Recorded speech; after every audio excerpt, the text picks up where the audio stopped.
Sioux Outbreak of 1862, as I heard from my grandfather. My name is Abel Hopkins Sr. I'm a Sioux Indian from Sisseton, South Dakota. This is where that ain't the place where he took me, but he told me the story there. Two brothers told me the same thing. The other one's from Flandreau. His name is Samuel Z. Hopkins. There's four of them, but I'll tell you that later. Well, the story goes that the Sioux Outbreak of 1862 was over a broken egg.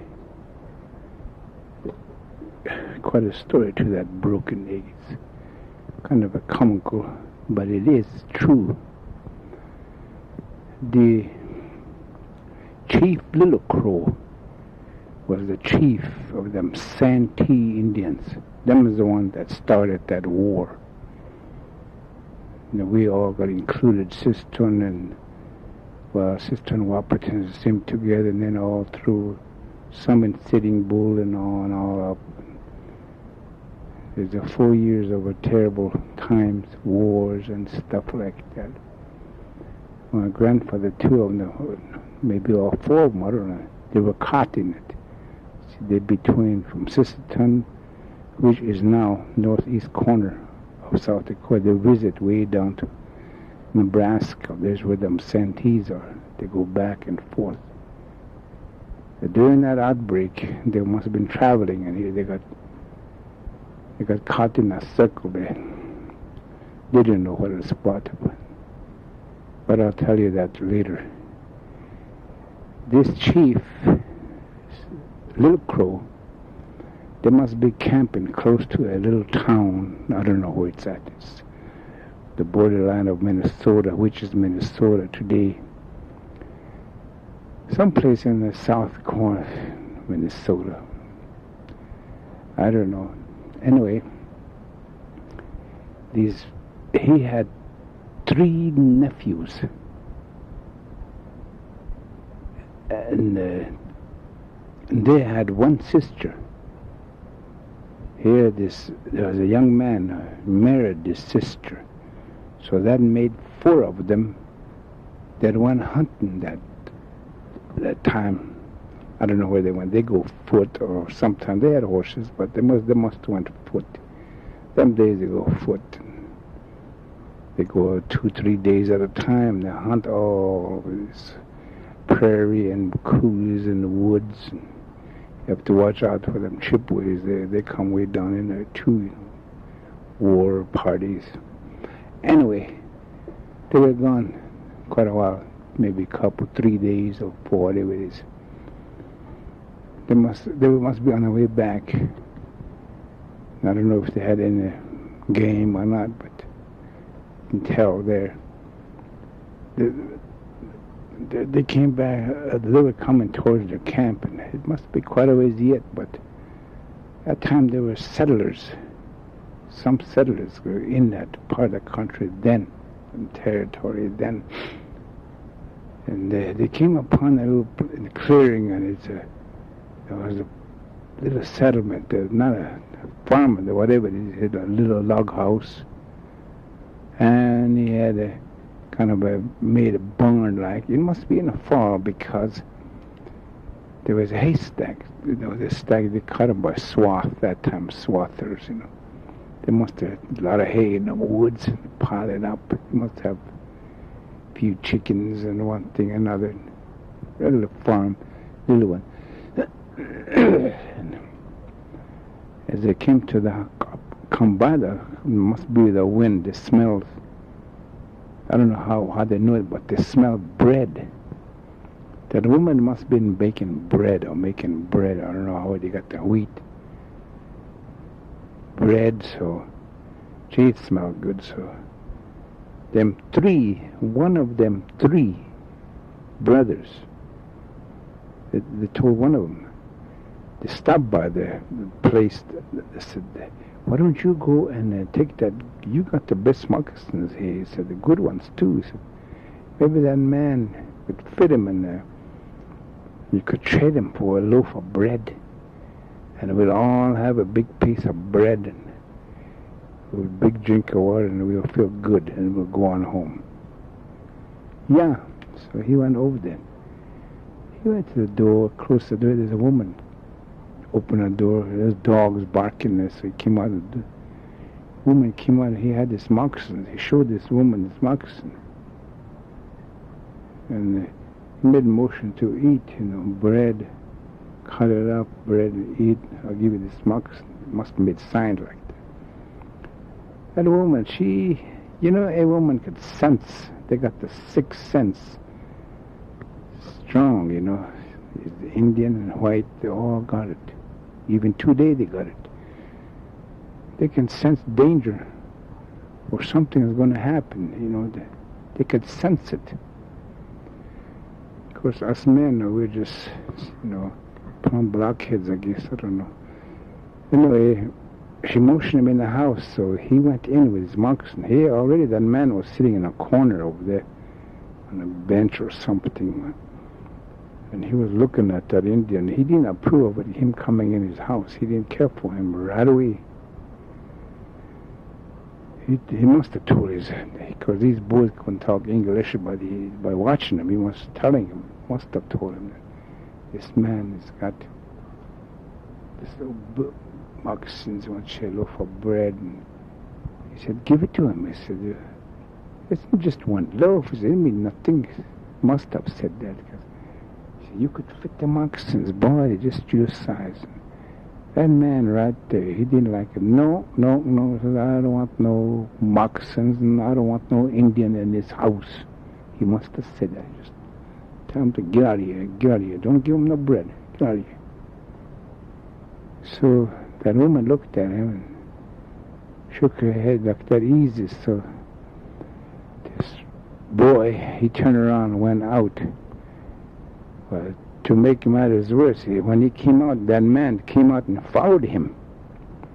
Because he must have seen them other three sitting or standing around at the barn where he had this little barn haystack. And this brother-in-law, the fourth one, he was sitting down against the haystack, resting, And there's where them chickens must lay under the bottom of the haystack, somewhere they lay eggs, which they collect, That man must know it because, the white man, he must know it because he walked over then. He looked down by that man and he kind of looked underneath him here. There's where the chicken was laying eggs. He looked down and one of them was broke. One egg was broke. Boy, he got mad. He must have got mad because he just pointed at that egg and he jerked that man and made him stand up. And he pointed at that egg and shook his head and shook his fist at him and pointed at the egg and told him to get out of here, motioned him to get out of here. It was all right because they were going to go. The mother must talk to him. I said, come on, David, this man is mad. He said, we'll go, we don't want to cause no trouble. They was going to go, and here, you know what, that man, that white man, he kicked that brother-in-law, the fourth one, right in the hind end. He kicked him a couple times, maybe three. Told him to get out of here. It must kind of hurt, And the Indians, long ago, they sure could tease their brother-in-laws. You tease them back, you're not supposed to get mad. That's one of the customs. You can't get mad when they tease you. They tease you very hard, too. Make jokes and everything. So they kicked his brother-in-laws. He looked at them, and one of them three, that must be the one that brought that moccasin back. He shouldn't have said, but he said, if that was me, and that man kicked me in the hind end like that, I just turned around. They must have rifles at that time. Knew the first ones' rifles were out. They didn't mention bow and arrow. They must be carrying bow and arrows too, but they must have rifles. If that was me, they kicked me like that, I'd turn around and shoot him right there. So this brother-in-law, he knew that if they get back to the camp, they're going to make joke out of him. They're going to tease him unmerciful and make him shame in front of all them people, you know. Tease the white man, kick him all over, and they couldn't do nothing. So he turned around and he put a shell in it, and that man realized it. His eyes got big and lifted up his hand. He must have shook his hands and everything, but he just pointed at him and shot him right in the chest. Shot him dead right there. Then he put another shell in it, and he looked at the boys got surprised looking at him. He says, "You fellows made me do a terrible thing," he said. "You made me kill this man here. And when you get home, you're going to tell him how he kicked me and he done everything to me. You're going to laugh at me and make people, young people, shame of me." Indians got a lot of pride that time. They don't want to be even pushed or touched or say slanderous words to them. They get mad. Them is killing words. You know. He said, "You're going to do that to me." He said, "That's why I shot this man." Now, he ejected that shell. He said, "Now you three, you go over there and burn that house down and get rid of everything. If you have to kill him, everything in there. And come and burn this barn down too, whatever it's in it. If you don't, I'm going to shoot all three of you right here by this man." And they realized that he was mad because this brother-in-law was quite a warrior. You know, he's been on war parties and great hunter, and that's why he married that girl. They let him marry. He was, you know, fierce man, you know, warrior, strong. So they respected him, boy. They got scared of him because he would kill them right there. So, boy, they did. They got there and they went towards that house, and there was a lot of noise. He didn't go over there. He done enough already. So he just stood there by that man, sit down, look at him. There was big crying and screaming about shooting around there. And pretty soon a big fire started and burned it. And they came over and he pointed at that barn. So they went over there in a kind of a shed like, so they just burned that too. There must be chickens and dogs running there and kill them. So then now, we better beat it home. So they all four of them, they beat it, you know, it's fast. Must be quite a ways. They got home. Yeah, just at that time, their uncle, the chief, he had come back from this little settlement, must be camped to a little town, a little settlement, a little one, you know, like store and saloon and little things like that, maybe one or two buildings around there. I don't know what it was, but they said it's a little town, the way he said it, but it must be a little settlement. They come and that's the time they drank that whiskey, and they learned how from that white man, them saloons, you know. They must have drank. I kind of got half shot. A lot of them. On them big shots around there, they were kind of half goofed up. And just then, his nephews got home and told him, "We had done a terrible thing." He said, "My uncle, we shot my brother-in-law. We teased him, so he got mad. We shouldn't do that, but we done it, and so he killed him. He's going to be shamed. We'll make him shame." So he got mad, and he shot this man. He made us kill all the rest and burn the place down, and we done a terrible thing. He was already half shot, this chief. So he said, we might as well go down there and burn that place down because they're going to get you. They're going to shoot you, condemn you, or anything. I don't know what it is. They're going to get you. I'm just telling this over right here. Well, anyway, so they did. That old people when there must be rifles and guns and bows and that fire, whatever it is. They said they burned that little bitty town, it's a village or 2-3 store, one store and so whatever it is, trading post. They trade there, but they burn it down.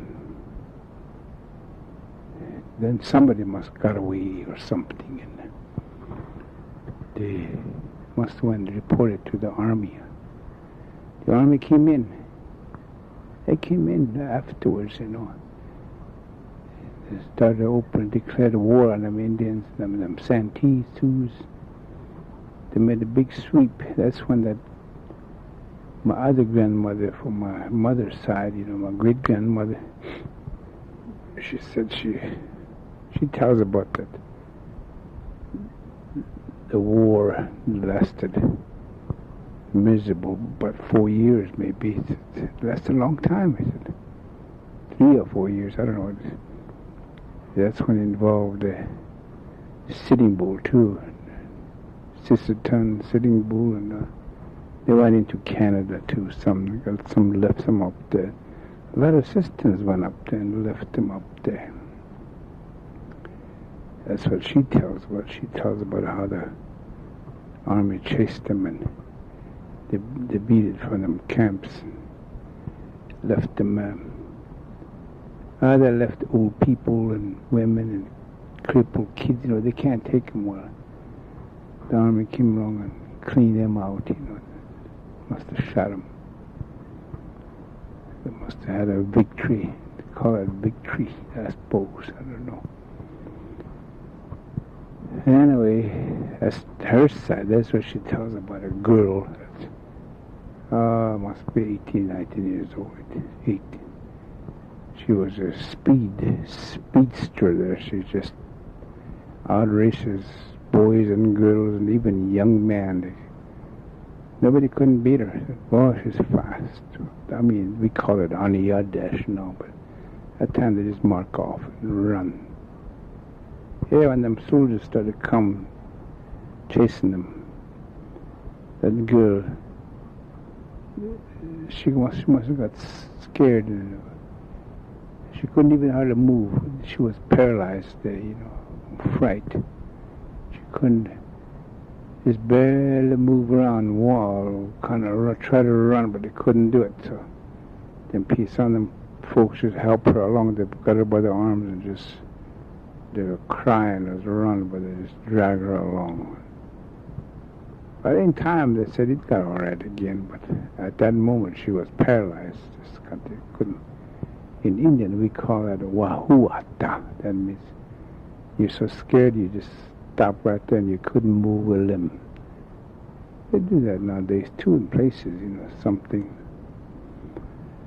Anyway, that's the great-grandmother's story on my mother's side. She sees them cannonballs coming in the air as they shoot them. That's another story. They travel until they cross the river someplace. They scattered in the army and they chase them no more. That must be Red River, or I don't know. Incidentally, that Red River is the only one that runs north. I was over there once, came through there once.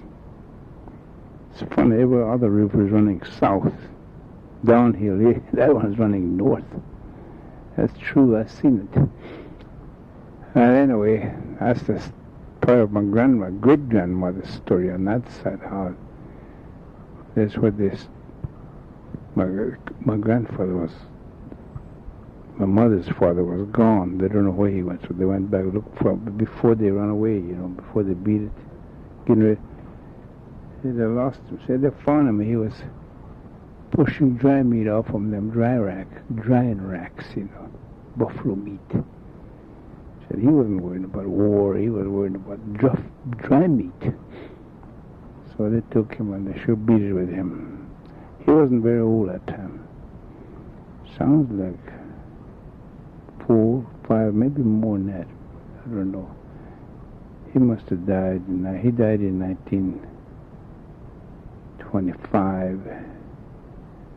He was maybe in the 70s. I don't know what it was. I don't know. But anyway, that was him.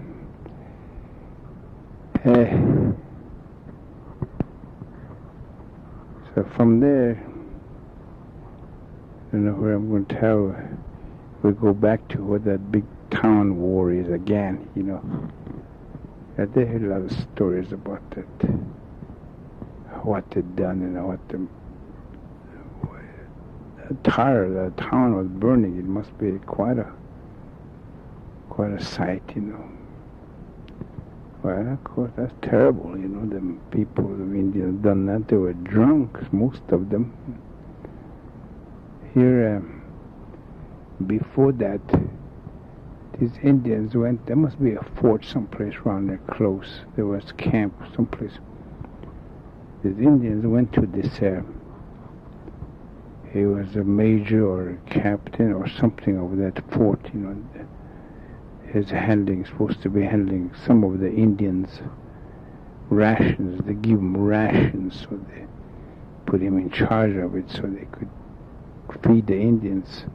They were hungry, so they went over there and asked him if they could have something to eat, like flour. And that time they give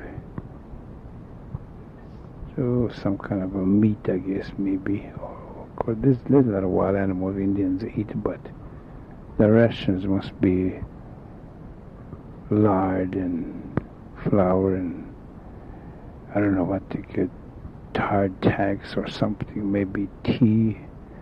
I don't know what. Anyway, that major, whatever he was, he laughed at them. He refused them. He's going to break the spirits down. He said, no, he's going to feed them right away. He said, totally interpret to you. Tell him to go home and eat the grass. That'll fill him up. That was a terrible thing he said. You tell him to go home and eat grass. But during the battle, during the war, then that big war, someplace in there, the Indians killed this fella. Somehow they got hold of him. So when their friends or the other troops, when they found him, pick him up, here they stuffed his mouth full of grass. All they could get in there, just stuffed it plumb full of grass. So he died with a lot of grass in his mouth. He's the one that said, feed them Indians grass, let them go home and eat grass. Them's things that we don't want to remember, but it's in a story, it's true, so can't help it. Well, that's part of I want to tell. Then this is what they burned the town down. So they captured a lot of them, and this my grandfather and his brother, they must be traveling, or around close. They're close. His sisters, they used to go way down and visit them in Nebraska. They were Sioux too, but they weren't a different band. So they go down and visit them and come back. Visitors. They must be on a travel when they made that big roundup. And if anybody included, whether you're guilty or not, they took you. There must be a fort, which is now Mankato. There's where they load them and trial them right there. Well, I guess they done right. They done a lot of dirty work, so they have to pay the price of what they done. Anyway, they hung 39 Indians. The history says 38, but grandfather said 39. Maybe he miscounted, I don't know. Because he was there with his brother. I think 4 of them were there, I'm pretty sure. I'm not sure. Yeah. I only mentioned them 2 lots. Henry and Sam. That's after they gave them names. So they were sitting in a longhouse waiting for the trial. Here's what they tell. They both tell the same way. What them guys that were convicted, they're going to hang them. They build a big long scaffold. I don't know how many Indians they hang, but they made steps like so. They go up that steps towards the noose. When they go there, Indians, that time they call it the sing. Word chants, they call it chants, C-H-A-N-T-S, word chants. But then it's more like a death song. You know, they sing. They know they're going to die, so they sing. There must be a lot of Indians around there listening or seeing all women and kids waiting for their husbands and grandfather, whatever, in the log house to see if they could try them or shoot them or what they were going to do or let them go.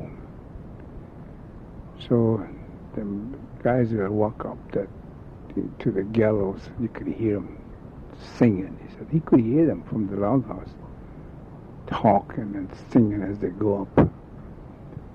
One of them will say, today, see, some of them are innocent. They wasn't in that part of the war, but of course, white man, he doesn't know the difference between different bands of Indians anyway. You know, he didn't know whether they were Cisterns or Santees or nothing.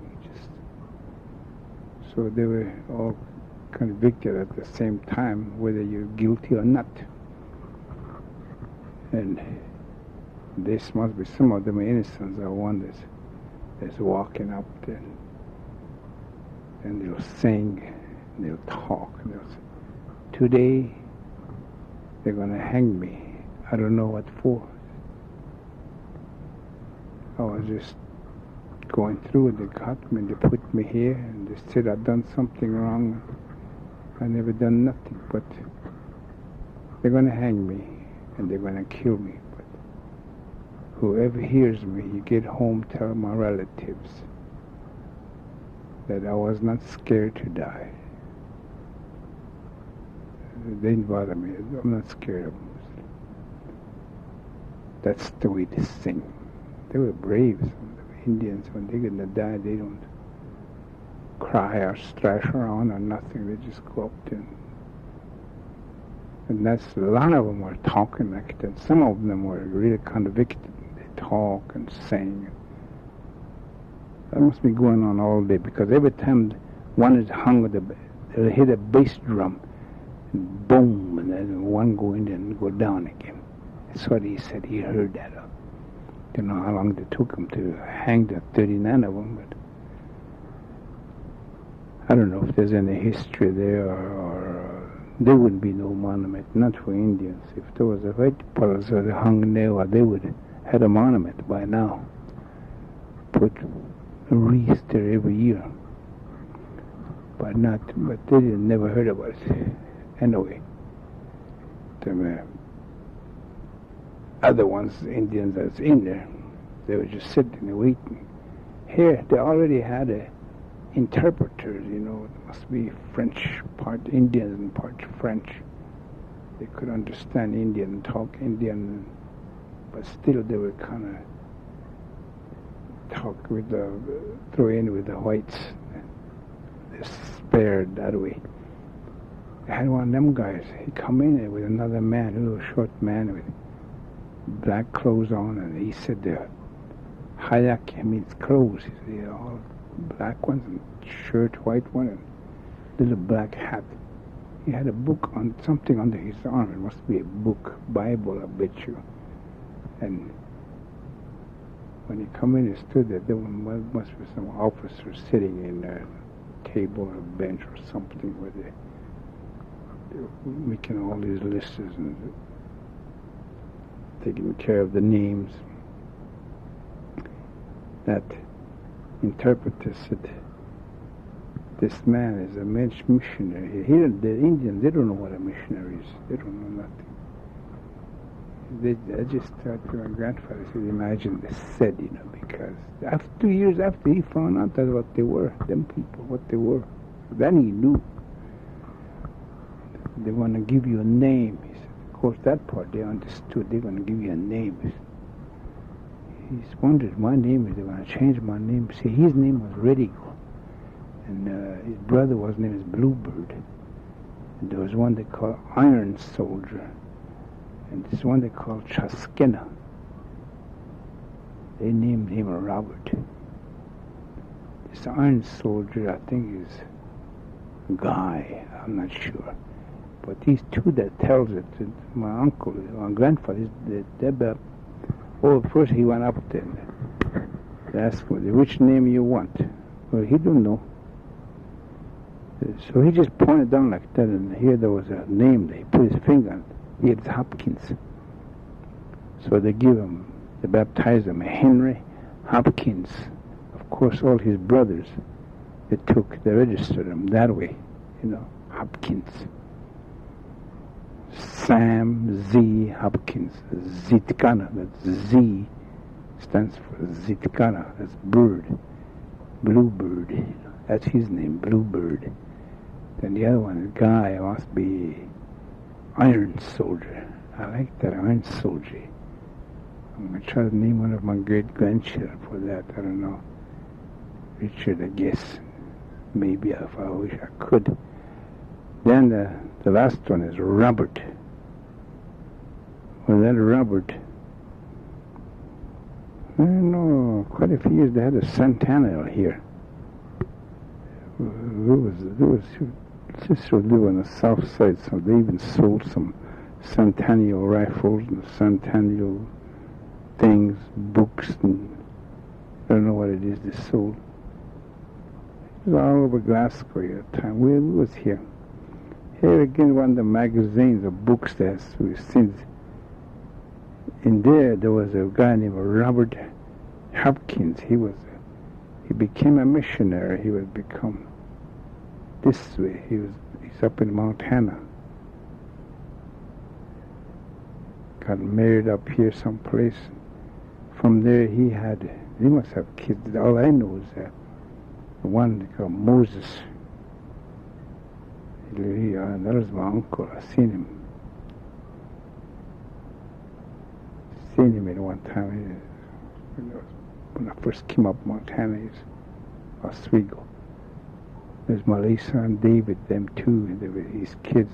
They had Moses' mother was there. That's a great grandmother too. That's a grandmother too. That's a grandmother, not a great grandmother, just a grandmother. So today, there's two kids left down there in Oswego. One is Susanna Blunt and the other one's Robert Blunt, but their names are Hopkins. Blunt raised them, so they call them Blunts, but they're Hopkins. And David's got a lot of kids there. They all live in Wood Point, someplace. I don't know where they live now. But that bunch of Hopkins have come from that Robert. See, it came on down. So one of my nephews, Bobby Blunt, but Bobby Hopkins, his name is Robert. And then Susanna's name must be that old lady. I'm pretty sure that's an old lady, Indian name too. Anyway, that's the bunch up here. Am I ready to? Incidentally, I'm the only one that's left in South Barbados, Hopkins. All my brothers, folks, everything, they all died. Just me. I was the only one. The last of the clan, I guess. I don't know this. That's why I like to tell some of this story the best I could. Well, anyway, when they give them names, all them Indians east of them is that towards Minnesota and South Dakota and Nebraska, Minnesota and Iowa, and wherever it is, the Indians live. All Indians there, they got English names, like Jones, Smith, and Johnson, Jackson, all that kind of stuff. Indians are named that way. Missionaries done that. And myself, I don't approve of it. You take them Indians coming up along Lewis and Clark Trail, them. Them Indians lived there. The Catholic missionaries come up through there. They name Indians. They're given names. If there's a running horse or spotted bird, they just translate it to English. And that's the way they baptize name all them Indians, clear up to the mountains. Head of the mountains, Missouri. If you notice that they're all Crows and down south, even South Dakota, along the Missouri River. The Indians, a lot of them are Indian names, not too much white. I think that's proper and right, because I don't know what kind of Indian names we'd have today, but I know I had my mother's father's name, grandfather, Returns Flying. It's supposed to be my name. I don't know. Oh well. Anyway, from there, I don't know what happened to these two. You know, the other one guy and the Iron Soldier and the Robert. Whether they pardoned them or they condemned us stuff, because these grandfather Henry and Sam, they put them in the camp for the fort. You know, they're kind of prisoner of war, like made them work. I don't know how long, 2-3 years maybe they kept him down there. But my grandfather, he was in Davenport, Iowa. And the other one, I always think is Fort Rundell, on the Missouri or someplace. He doesn't know where they put him, what the name of it is. The other one, there's Sam Z. He sure could laugh at the terrible things, you know. He laughs.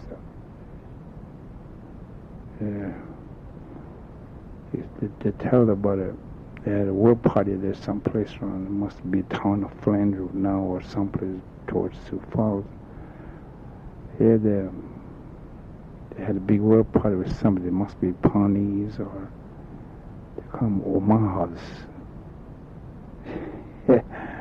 They took one of he said Sam Z was telling it, he said they seen where they took a guy's scalp off while he was alive, you know.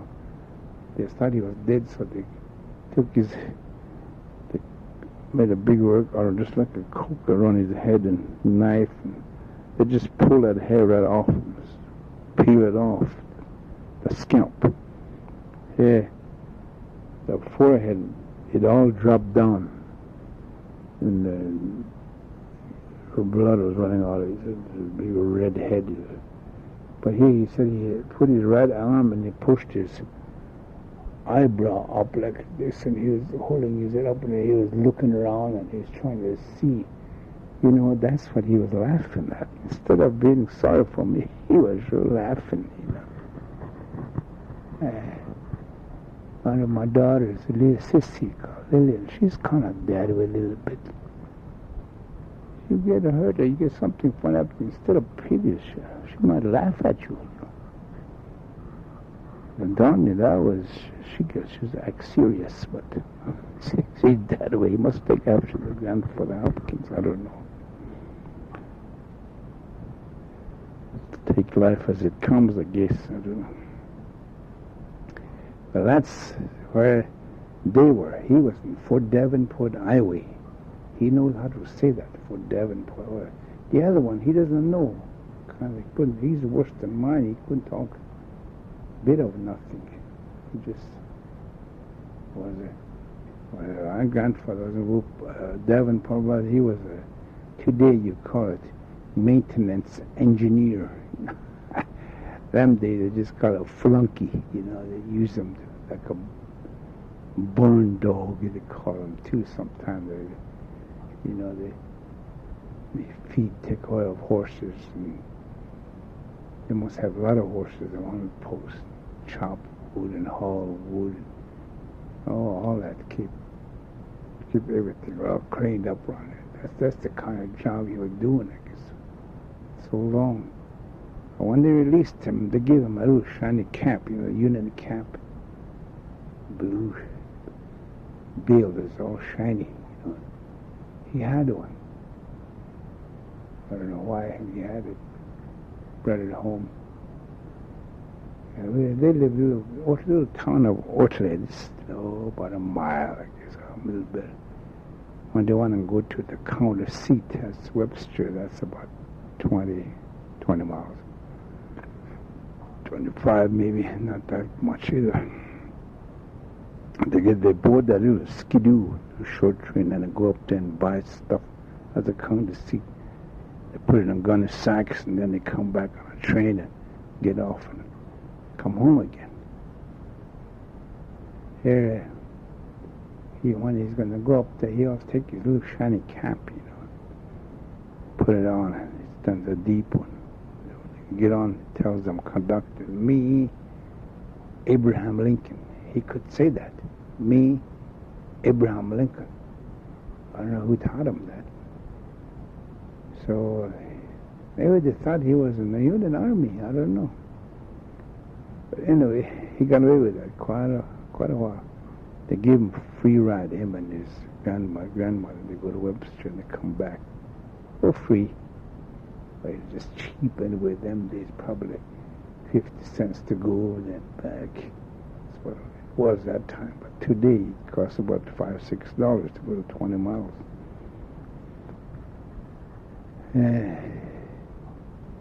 That's the way I tell about him with his little shiny cap. But that's what he got away with it. But the other one, I don't know.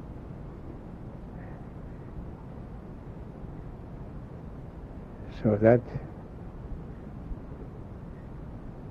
kind of take care of that 1862 about that time now, because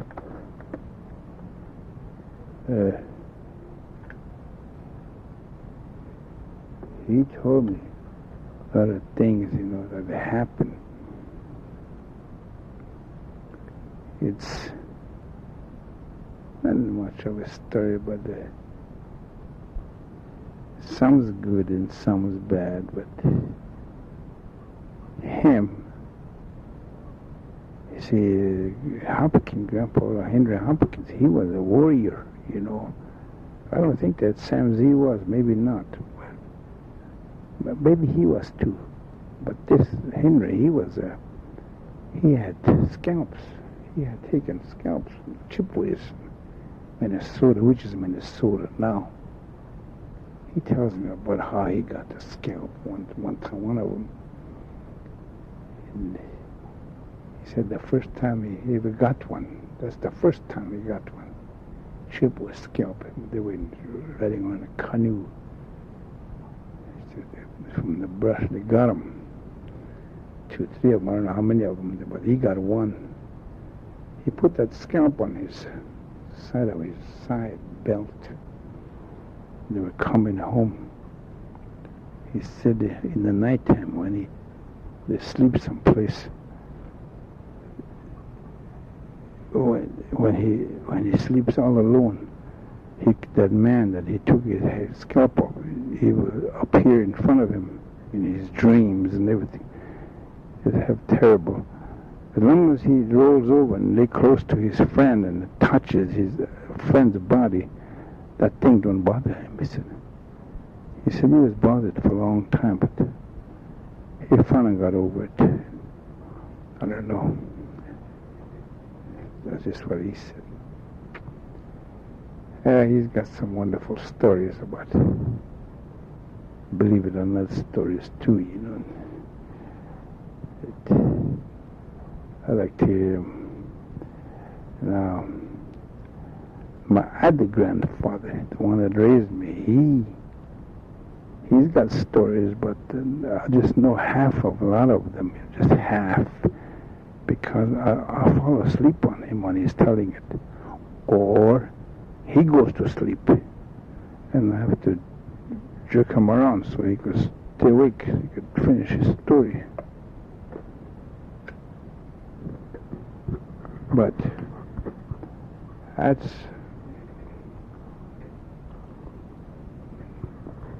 all I could tell you about 1862. That was quite a battle.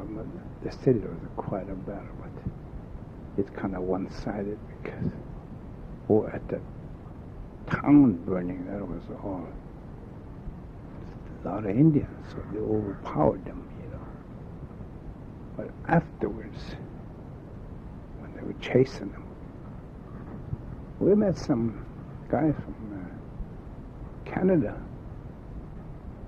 I forget what place. They come about 300 miles. When we was camping at Brockton 3 years ago or so. Just remember that old man. Him and I was talking, and his relations are assistant. He's one of them. His outfit, they left him up there in Canada. So he lived up there. His home's up there now. A lot of them. They were system Indians, they're Sioux Indians. They live up there, talk just like we do.